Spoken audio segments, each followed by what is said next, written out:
I would be rather short because not just we are behind in time, but also because my friends from Czech Republic make this easier for me because they presented a lot of from a historical point of view from the regarding the objections of new civil law, of causes of or the problems the existing civil law is doing in Slovakia. So I would like to thank them because it is quite helpful also for me. It must be said that we have this civil code from 1964. It was adopted in another regime in socialistic time. And in 1997 in Slovakia started a recodification process, but this process has not been successful so far, despite the several drafts have been prepared, but none of them was adopted as a new civil code. My presentation will focus on this process of the causes of the current deadlock. The reason for the failure to adopt a new civil code are complex. First and foremost, there is the relatively weak interest of politicians. As was mentioned before, civil code does not win elections. Changing the rules of civil law has never been a real priority for our politicians, even though it has been included in many times in the government program statement.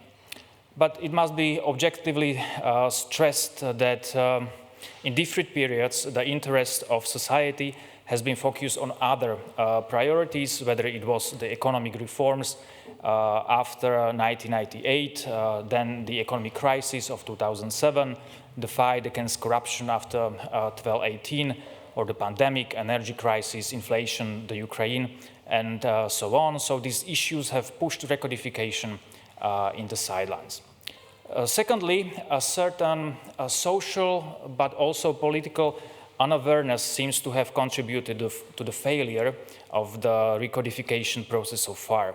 Both society and politics are insufficiently aware of the need for a new civil law and its benefit.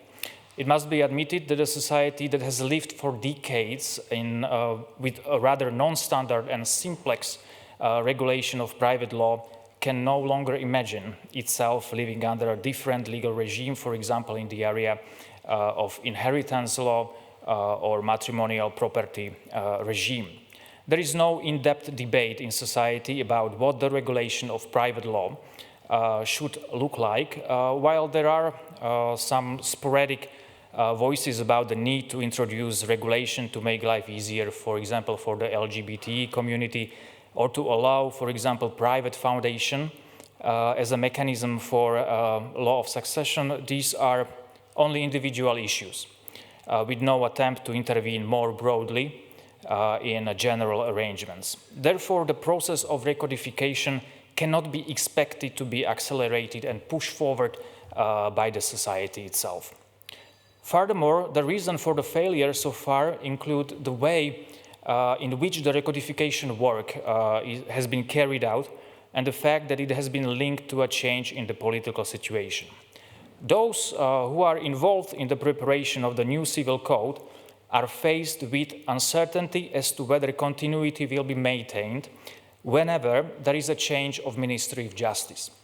In last year, we had 3 Ministry of Justice, and still you have to convince the new one that your idea, your imagination of new civil code is the right approach. So it's very tough and difficult.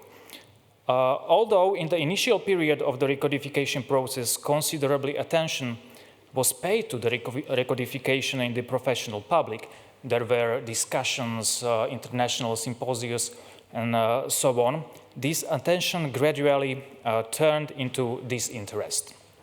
Therefore, also from the point of view of the Ministry of Justice, it is not a problem to change the leadership of the recodification work and start the process from the scratch. Another cause of the current situation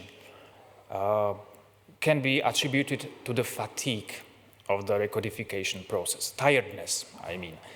The process, which has been going on for some 30 years and has not produced the desired result, is perceived by many stakeholders as an endless story.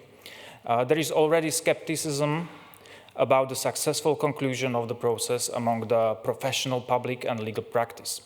This is then logically underpinned by a lack of interest in participating in the further recodification process and a reluctance to respond to any partial results. This completes the circle of disinterest. The long-term failure of the recodification process leads to more disinterest, which in turn leads to further prolongation of the recodification process. And this also leads to the logical question of whether recodification is even necessary if we have managed to somehow function with the current arrangements. This question is still valid, but we know and we can see on the example of the Czech Republic that there is a reason for recodification. We will talk about a little bit later.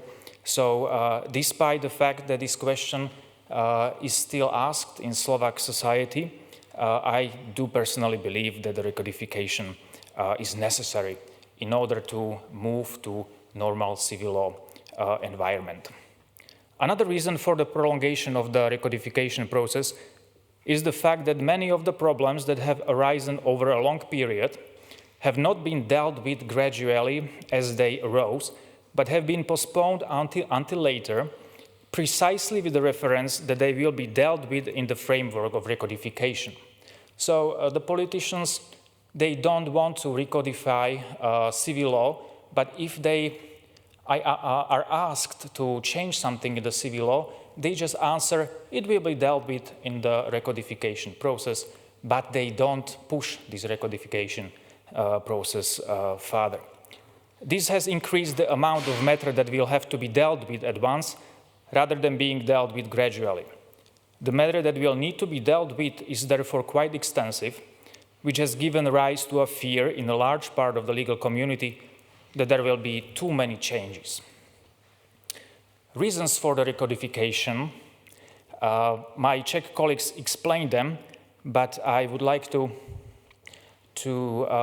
put some focus on some of them. Despite the failure of recodification efforts so far, the adoption of the new civil code is more than necessary, in my opinion.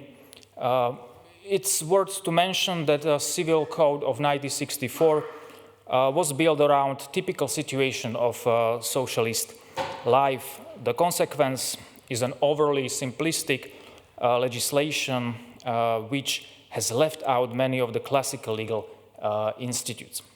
So civil law does not sufficiently cover today's needs and does not provide answer to today's problems. Furthermore, the Civil Code of 1964, it was an instrument for the management of society rather than an instrument for the realization of private interest.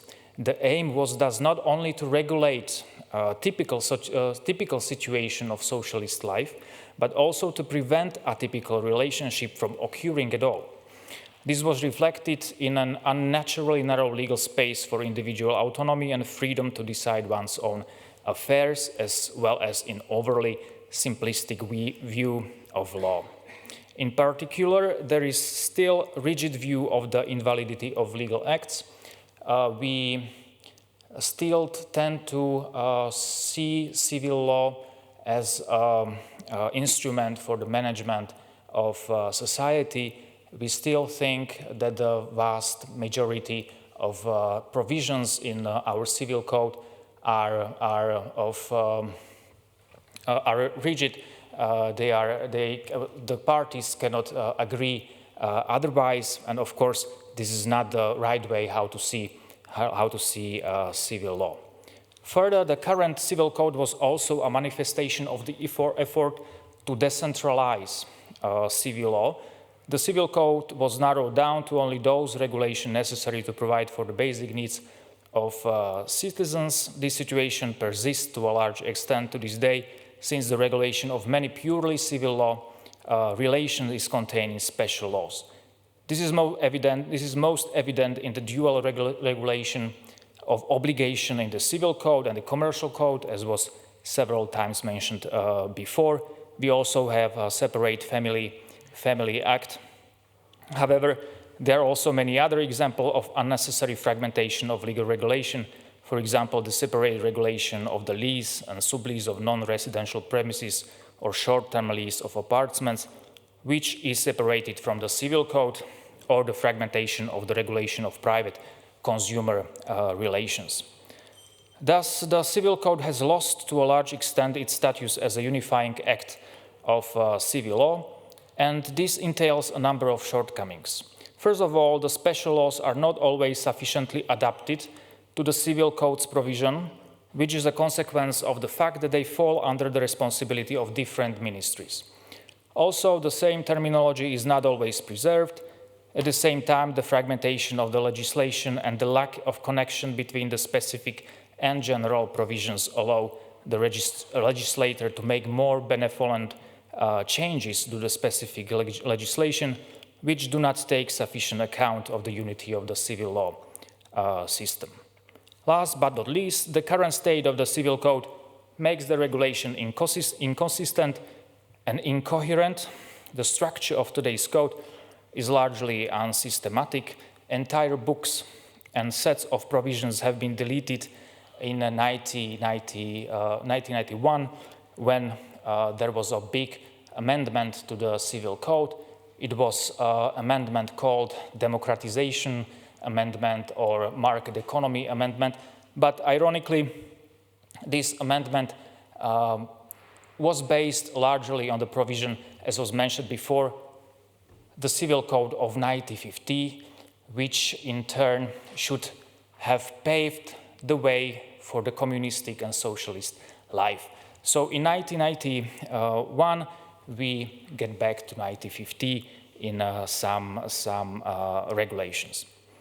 So the system of our Civil Code is very bad. For example, section 55 to 99 or 152 to 414 are missing. On the other hand, the existing provisions were extended by dozens of others. For example, we have 26 sections of 151, meaning 151A, 151B, and so on. So the code is therefore difficult to navigate, with the result that the connections between the various provisions are obscured. However, the unsystematic nature of the structure or its lack of conceptuality is not only a consequence of its initial structure, but also of subsequent interventions. Changes to the code, particularly after 1991, were often made ad casum without taking into account their impact on the overall coherence and consistency of the law. Some of the amendments have also introduced confusion into the terminology. Problems are often caused by the literal transposition of EU law, which has been carried out without sufficient examination of whether a literal translation corresponds to the terminology of the Civil Code, or whether the idea addressed by the EU law is not already resolved by the Civil Code in general terms. Unnecessary questions then arise. Regarding the objectives of the recodification, many of them were mentioned by my Czech colleagues. I would just mention maybe to strengthen the private autonomy of the individuals. As has been already pointed out, civil law has been understood not as an instrument for the realization of private interest, but rather as a tool for the management of society. The second material objective is the modernization of private law, or the restoration of certain abolished legal institutes. Because, as I said, in 1964, many institutes typical for Europe, based on Roman law, were abolished. So our recodification process will try to somehow reinvent them to the civil code. And as for the formal objectives, the main formal objectives of the recodification are to integrate and centralize civil law as far as possible, in particular to eliminate duplicative regulation and to transfer regulation from the special laws to the civil code wherever this makes sense. To clarify and logically adjust the structure of the civil code, to better link the regulation that will remain in the special laws with that of the civil code, to clarify relations between them, and to achieve terminological purity, factual expression, and so on. Regarding the structure of the code and key changes, the most extensive changes are to be found in the books on person and on succession and legacies. We have 6 books of the new civil code planned. The first one is the general part, the second one on persons, then on the family, on rights in rem, on obligations, and on succession. Initially, the regulation of persons, it was included in the general part, but then we decided that this book on persons should be separate one because it would include a general regime for all legal persons, so it would be quite extensive. Also, a significant innovation will be the introduction of decision support arrangements to assist those who are unable to take the necessary decisions independently. So there are also a lot of new provisions, so we decided that there should be separate book on persons.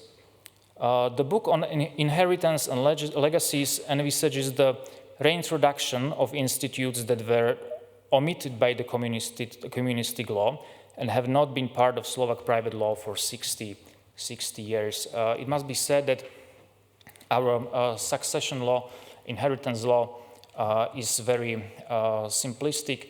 It cannot provide answer for today's needs. So we will try to get back such institutes as legatum, conditions, fideicomissum, or modus. Certain changes will also affect on other books in the area of rights in rem. A shift to the superficie solo cedit principle is foreseen.